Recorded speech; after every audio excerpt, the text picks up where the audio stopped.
Let's talk to Fatima now. Fatima Parker is from Size Acceptance, which is an organisation that campaigns against fatism. Hi, Fatima. Oh, hello. Thank you very much indeed for coming on. What do you say? We hear these stats that, by 2030 there are going to be 26 million obese people in this country. Is that fair enough? Do we just say, oh yeah, that's interesting, do nothing about it? Do something. I mean, we've been trying to do something about it for over 50 years. And nothing has changed just because we're going about it the wrong way. I mean, there are so many reasons for people to get fat. Not only the stereotype that we've been hearing for so many years, that fat people are overeaters, they're gluttons, they're lazy. All this is not right, and as I said, we've been going around and around and around, doing things, losing weight, putting it back on. Now we're having so many problems as well with eating disorders. It's affecting children. Children are scared, they're frightened, they don't want to get fat.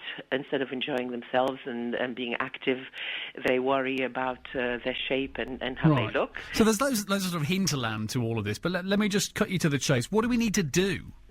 We need to, first of all, get everyone to accept that we all come in different shapes and sizes. There is not one size that is idealized. The one size that is the best, like now at the moment, is being size 0. Well, so we need to learn it's okay to be fat?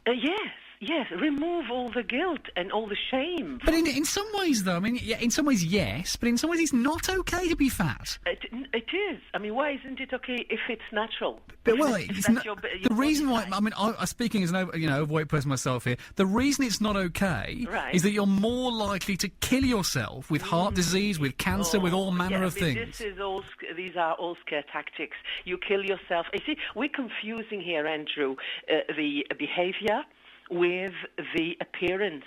You can be fat and have a healthy behavior, and you can have a normal or so-called perfect size and have a terrible behavior. But hang on, generally speaking, being obese is regarded as being not a good thing. Yeah, who made it? You're saying we should all think it's just as good as being, being thin, being some kind of middle size, being fat, all the same. Of course. It's concentrating. I mean, there you are attacking the value of the human being.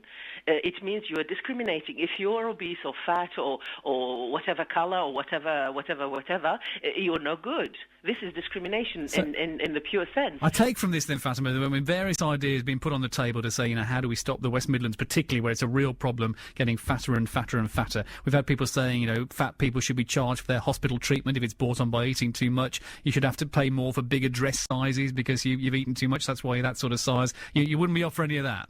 No, not at all. It's because I don't say that there are people who don't eat too much, there are people who abuse so many substances and stuff and hurt themselves, but we have to look at behavioral, the behavior of the person themselves. You have people who eat too much due to binge eating, which is a disease. It's a mental disease, like an eating disorder. Someone who has anorexia, another person has a binge eating. They can't stop eating because they have, emotional problems. So we have to look at that. Well, then there's very little we can do about it. No, they can get treated. They'll have. We'll have to look at it. What's pushing them? Is it physical or is it mental? And they get treated for it. But you see, if you have that, let's say you have a binge eating, and because you feel inferior, you feel you're not worthy, you feel people judge you. And you see it everywhere. You are living in the trigger all the time. It's the same as you have an eating disorder and you have anorexia. You see that thin is good, thin is good, thin is good. Coming up on News Time, so I've got to stop you, but really good to have you on the show. Very good of you to spend some of your bank holiday weekend talking to us. Just leave the fat people alone and love everyone and look after your body. It's your treasure. It's yourself. Look after yourself. Love your body. I'm going to leave that thought ringing in people's ears.